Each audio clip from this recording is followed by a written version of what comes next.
বন্ধুরা, শুভ দুপুরের অনেক অনেক শুভেচ্ছা রইল।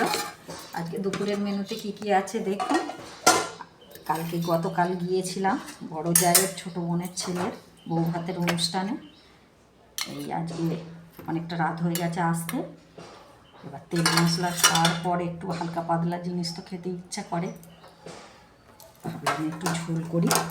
এই গরম গরম ধোঁয়া ওটা ভাত, তেমন কিছু রান্না করিনি আজকে, দিয়ে দিলাম। আজকে আর লঙ্কা ভেজে মাখাইনি বন্ধুরা, আলু সেদ্ধটা অল্প অল্প করেই দিয়েছি, সবাই বলছে খাবো না। এই সাদা আলু সেদ্ধ মাখা, পেঁয়াজ দিয়ে দিলাম, লেবু, ঝোল বানিয়েছি কাতলা মাছের, কাঁচকলা আছে, ডাঁটা, গাজর, সবজি দিয়ে পাতলা ঝোলটা বেশ খেতে ভালো লাগে। রিচ খাবারের তেল মশলা পরের দিন এই দিয়েছি। আর এই কাতলা মাছ দিয়ে দিলাম। ঝোল করলে হবে না বন্ধুরা, ছেলেদের জন্য আবার ঝাল চাই, ঝাল আবার পছন্দ করে, আবার অল্প করে একটু যার যা ভালো লাগে খাবে।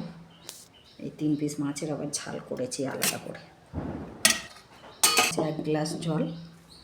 আজকে দুপুরের মেনু ভাত তো আছেই, সঙ্গে লেবু দিয়েছি, পেঁয়াজ, সাদা আলু সেদ্ধ মাখা, আর ডাঁটা দিয়ে, সজনে ডাঁটা দিয়ে কাতলা মাছের ঝোল, সবজি তো আছেই, আর কাতলা মাছের ঝাল, আর সঙ্গে আছে 1 গ্লাস জল। এই ছিল আজকে আমাদের দুপুরের মেনু। কেমন হয়েছে কমেন্টে কিন্তু জানাতে ভুলবেন না। ভালো লাগলে লাইক কমেন্ট শেয়ার করবেন। রাখলাম, আবার দেখা হচ্ছে পরের ভিডিওতে। টাটা।